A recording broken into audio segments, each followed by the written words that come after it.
سال کے آخری مہینہ جو ذی الحجہ ہے اس میں 5واں رکن حج ادا ہوتا ہے.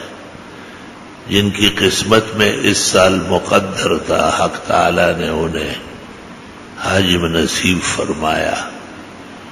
عمرے اور طواف زیارات ان کے حق میں اللہ نے ان کو سعادت دی. یہ بارگاہ الہی سے قبولیت ہوتی ہے تب جا کے وہاں حاضری ہوتی ہے. پاکستان کے آرمی چیف نے بھی اس سال حج ادا کیا اور خاصی محنت سے حج کیا ہے. سعودی حکمرانوں نے ان کو پیشکش کی کہ وقوف عرفہ کے بعد وزراء اور افسران چلے جاتے ہیں. اس نے کہا نہیں، یہ جو لوگ ہیں ان کے ساتھ جانا ہے. یعنی وقوف مزدلفہ، رمی الجمرات، بیتوتت بمنا، تمام جو دستور کے اعمال ہے اس طرح انجام دیں گے. عبادت میں انسان ہمیشہ مخلص رہے. عبادت جب عبادت کی طرح ہو تو اس کے فوائد بہت زیادہ ہوتے ہیں،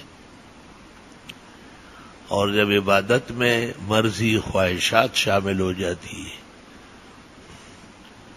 تو پھر عبادت نہیں رہتی، وہ عادات بن جاتی ہے. ایک بادشاہ نے اپنے وزیروں کو کہا تھا کہ میں حج کرنے جا رہا ہوں، تم حج نہیں کرو گے، میری خدمت کرو گے. جب کعبہ شریف پہنچا اور اللہ کی عظمت اور بڑائی دیکھی اور بڑے بڑے ملوک و سلاطین کو روتے ہوئے دیکھا تو شور مچایا کہ میں بادشاہ ہوں ہی نہیں، میں تو فقیر ہوں، اور میری خدمت چھوڑ دو، تم سب احرام باندھ دو اور اللہ کے لیے حج بجا لاؤ.